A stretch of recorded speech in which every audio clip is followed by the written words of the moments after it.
اگر آپ ہمارے چینل پر نئے ہیں تو ہمارے چینل کو ابھی سبسکرائب کر لیں اور ساتھ والے بیل کے آئیکن پر کلک کر کے نئی آنے والی ویڈیو کی نوٹیفیکیشن بر وقت حاصل کریں۔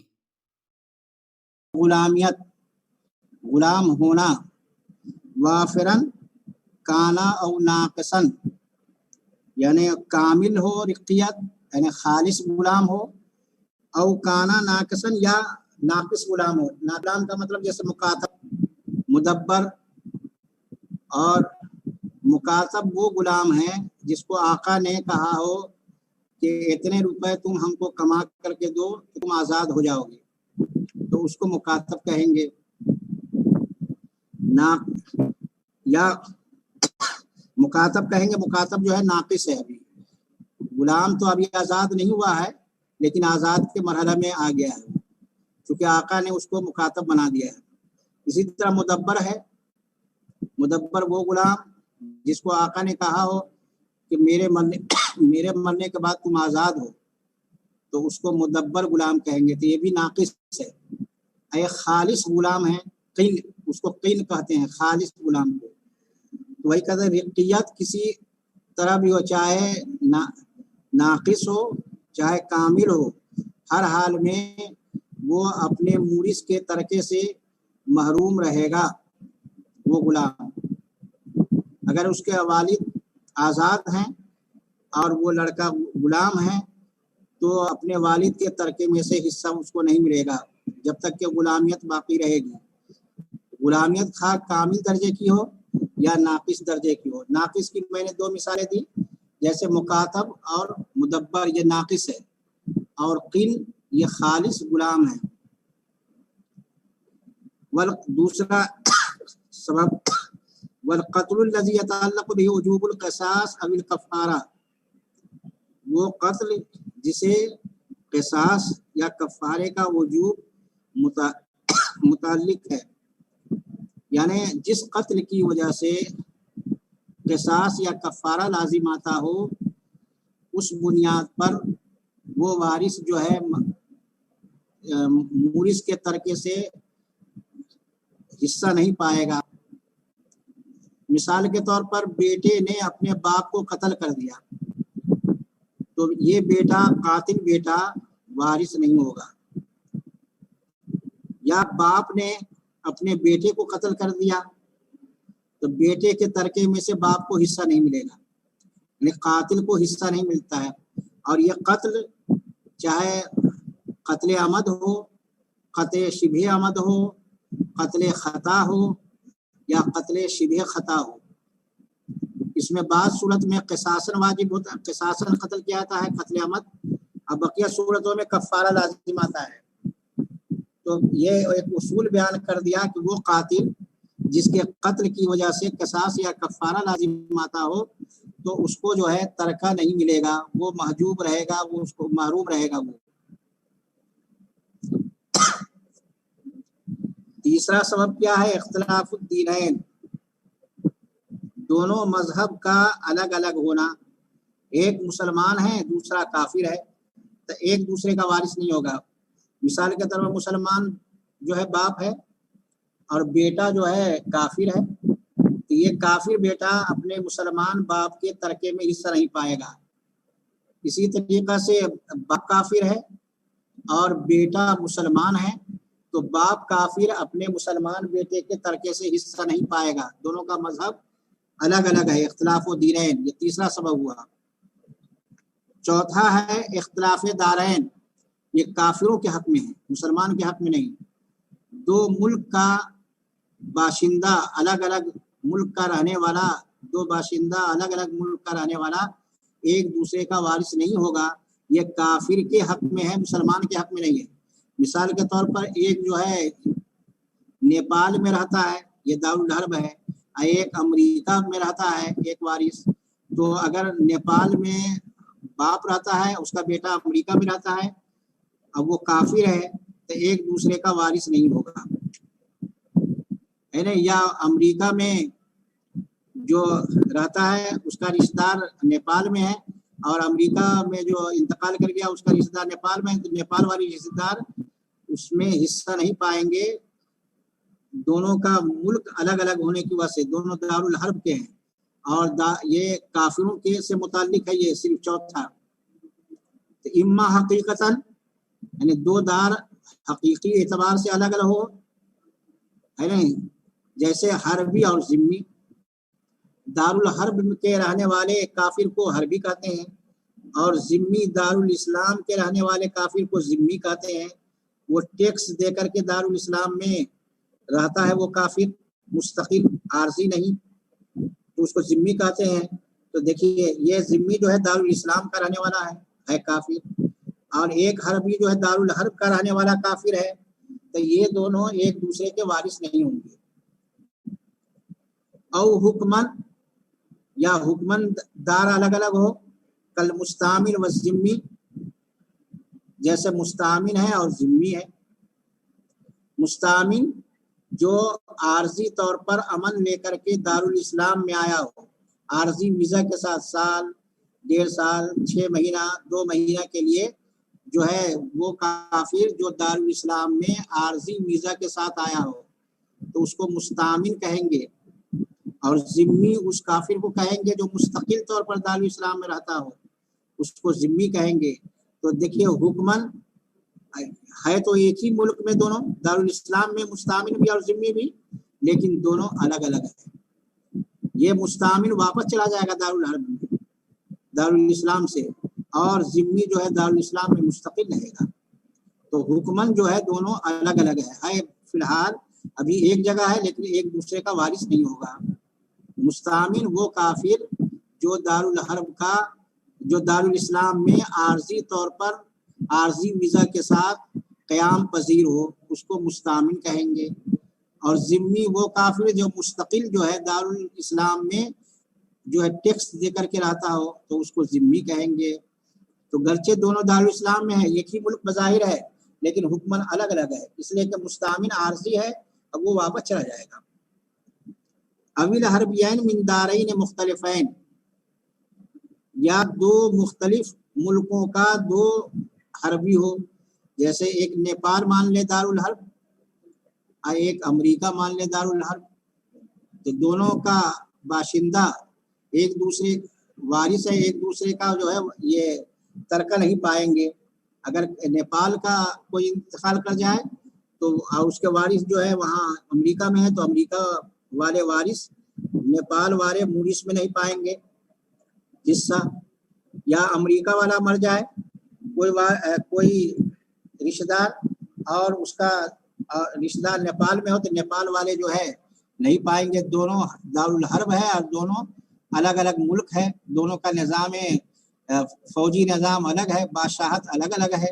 اس لیے اویل حربین من دارین مختلفین والدار انما تختلف باختلاف المنعات والملک. اب دار کی تعریف کر رہے ہیں، ملک کی، کہ دار بدلتا ہے نظام عسکر کے بدلنے سے اور بادشاہت کے بدلنے سے. دونوں ملک کی بادشاہت الگ الگ ہے، دونوں ملک کا نظام عسکر، نظام فوجی نظام الگ الگ ہے. لیکن قطاع العصمت فیما بینہم، اس لیے کہ تحفظ آپس میں منقطع ہے، ختم ہے، دونوں برسر پیکار ہے. اگر دو ملک میں معاہدہ ہو تو ایک ہی ملک سمجھا جائے گا، اور اگر دونوں ملک میں معاہدہ نہ ہو، امن و امان کا معاہدہ نہ ہو، دونوں برسر پیکار ہیں، تو دونوں کو الگ الگ ملک سمجھا جائے گا. اس کو کہے تو خلاصہ یہ کلام یہ نکلا کہ وراثت سے محروم ہونے کے 4 اسباب ہیں. پہلا سبب جو ہے رقیت ہے. اگر غلامیت ہو تو غلامیت خواہ ناقص درجے کی ہو یا کامل درجے کی ہو، ایک دوسرے کے وارث نہیں ہوں گے. دوسرا کیا ہے، وہ قاتل جس کے قتل کی وجہ سے قصاص یا کفارہ لازم آتا ہو، تو ایسے قاتل بھی وارث نہیں ہوں گے، اپنے مقتول کے ترکے میں وارث نہیں ہوں گے وہ قاتل. تیسرا سبب کیا ہے، اختلاف دینین، دونوں کا مذہب الگ الگ ہے، ایک مسلمان ہے تو دوسرا کافر ہے، تو ایک دوسرے کے وارث نہیں ہوں گے. چوتھا کیا ہے، اختلاف دارین، دو یہ کافروں کے سے متعلق ہے، یہ کافروں سے متعلق ہے کہ دونوں جو ہے الگ الگ ملک کا رہنے والا ہے، اما حقیقتاً، یا تو حقیقی طور پر جیسے حربی اور ذمی ہے۔ دارالحرب کے رہنے والے کو حربی کہتے ہیں، ذمی دارالاسلام کے رہنے والے کافر کو ذمی کہتے ہیں۔ تو دونوں ملک الگ الگ ہے، دونوں ایک دوسرے کے وارث نہیں ہوں گے۔ او حکمن، یا دار حکمن مختلف ہو، جیسے مستعمن اور ذمی۔ مستعمن جو ہے عارضی طور پر دارالاسلام میں ویزا لے کر کے آیا ہو، پھر وہ واپس چلا جائے گا ایک مدت کے بعد، اس کو کہیں گے مستعمن۔ اور ذمی وہ کافر جو ابھی میں نے بتایا دارالاسلام میں مستقل ٹیکس دے کر کے رہتا ہو، وہیں کا باشندہ ہو گیا ہو، تو اس کو ذمی کہیں گے۔ تو دیکھیے ہے تو دارالاسلام میں دونوں، لیکن دونوں الگ الگ ہے۔ اول حربین من دارین مختلفین، یا دو مختلف دار کا دو حربی ہو، دو مختلف دار کا دو حربی ہو، مطلب دونوں ملک جو ہے دارالحرب ہے، دونوں الگ الگ ہے۔ جیسے میں نے مثال دی، نیپال دارالحرب ہے، امریکہ دارالحرب ہے، تو دو ملک ہیں اور دونوں جو ہے الگ الگ ہے، تو ایک دوسرے کا جو ہے وارث نہیں ہوں گے۔ یہ کافر سے متعلق اور مسلمان کیا ہے، دنیا کے کسی کنارے میں ہو ایک دوسرے کا وارث ہوگا۔ یہ مسلمان کے حق میں نہیں ہے، بلکہ یہ کافر کے حق میں یہ ہے معلومی کا، کہ اگر دو ملک میں رہتے ہوں اور ایک دوسرے کا وارث نہیں ہوں گے دارالحرب کرانے والا، یہ کافر کے بارے میں کہا گیا ہے۔ مسلمان کے بارے میں یہ مسئلہ نہیں ہے، مسلمان چاہے دنیا کے ایک کنارے میں ہو اور دوسرے وارث دوسرے کنارے میں ہو، ایک دوسرے کے وارث ہوں گے، اس سے کوئی فرق نہیں پڑے گا۔ یہ ہے۔ پھر دار کی انہوں نے تعریف کی ہے، انما تختلف باختلاف المنع والملک، کہ ملک جو ہے کسے کہتے ہیں؟ ملک کہتے ہیں کہ نظام عسکر، منع معنی کی جمع ہے، معنی کی جمع منع، تو نظام عسکر یا لشکر کے بدلنے سے بدل جاتا ہے ملک۔ اور بادشاہت، ملک بادشاہت، لانقطاع العصمت فیما بینہم، آپس میں تحفظ نہ ہونے کی وجہ سے، منقطع ہونے کی وجہ سے، آپس میں تحفظ کے ختم ہونے کی وجہ سے۔ یہ میں نے پڑھا دیا، پھر دوہرا دیتا ہوں کہ موانع ارث کتنے ہیں؟ 4 ہیں۔ پہلا غلامیت، رقیت، دوسرا جو ہے یہ قاتل وہ قتل جس کی وجہ سے قصاص یا کفارہ لازم آتا ہو، تیسرا سبب اختلاف دینین، دونوں کا مذہب الگ الگ ہو، چوتھا اختلاف دارین، دونوں کا ملک الگ الگ ہو، یہ کافر سے متعلق ہے۔ اب اس کے بعد دار کی تعریف کی ہے۔ دار جو ہے نظام عسکر یعنی فوجی نظام اور بادشاہت دونوں الگ الگ ہو اور دونوں برسر پیکار ہو تو دو ملک سمجھا جائے گا۔ یہ اب آگے پڑھیے، باب معرفت الفروض و مستحقیہا۔ فروض فرضن کی جمع ہے، فرضن مانے حصہ، جمع فروض، حصے کے جاننے اور اس کے حقدار کے جاننے کے بیان میں یہ ہے کہ کس کو کتنا حصہ ملے گا اور کون وارث ہے جس کو حصہ ملے گا۔ وہ 12 افراد ہیں ذوی الفروض، قرآن میں ذکر ہے 12، 4 مرد اور 8 عورتیں، وہ آئے گی۔ تو کہہ رہے الفروض المقدرۃ فی کتاب اللہ تعالی 6، کہ اللہ تبارک و تعالیٰ کی کتاب میں یعنی قرآن میں حصے مقرر ہیں۔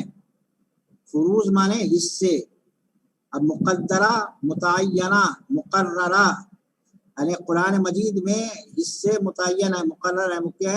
کتنے ہیں؟ 6 ہیں۔ نصف، ربع، ثمن، ثلثان، ثلث اور سدس، یہ 6 ہیں۔ دیکھیے نصف 1/2، نصف کو 1/2 کہیں گے، ربع 1/4، ثمن 1/8، ثلثان 2/3، ثلث 1/3، سدس 1/6۔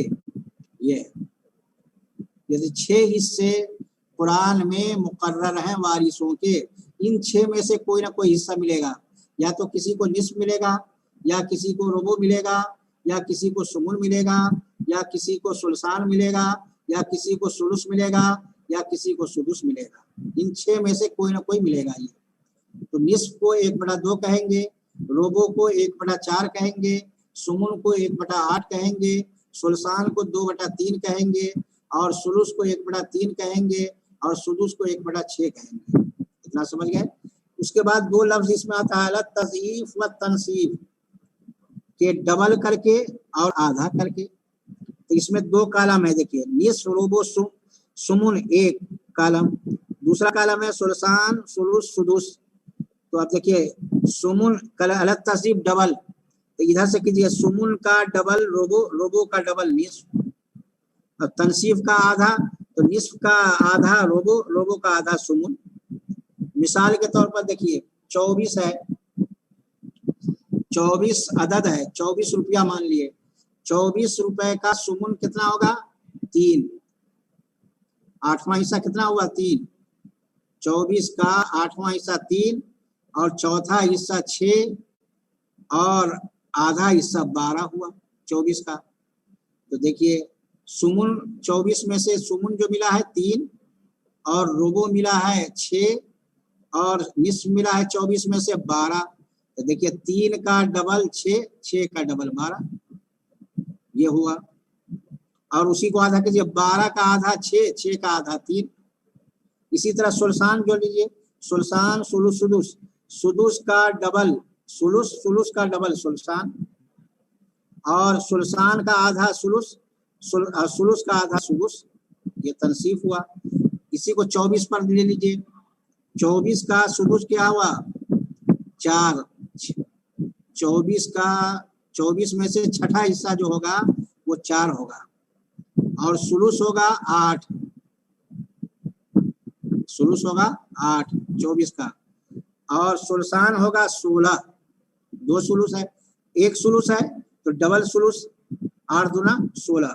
تو دیکھیے 6 کا 24 میں سے جو ہے 4 نکلا, تو 4 کا ڈبل 8, 8 کا ڈبل جو ہے 16, 16 کا آدھا 8, 8 کا آدھا 4. تو یہ تضعیف اور تنصیف ہوا. سمجھ رہے ہیں. وَأَصْحَابُ هَذِهِ الصِّيَامِ 12 نَفْرًا, اور اس حصے کے پانے والے ان حصے کے پانے والے ان 6 کے پانے والے 12 ہیں. 4 من الرجال, 4 مرد. مرد میں کیا ہے باپ, ہم الاب باپ ہے, والجد الصحیح دادا ہے, ہوا ابو الاب وہ باپ کا باپ ہے. ان علا اگرچہ اوپر تک ہو, دادا پردادا لکردادا سکردادا جو بھی ہو. والاخل امین, اور اخیافی بھائی, اخیافی بھائی یعنی باپ الگ الگ ہو اور ماں ایک ہی ہو تو آپس میں جو ہے اخیافی بھائی کہتے ہیں. والزوج, اور چوتھا ہے شوہر. تو 4 مرد ہے ذوی الفروض میں, 4 مرد ہیں.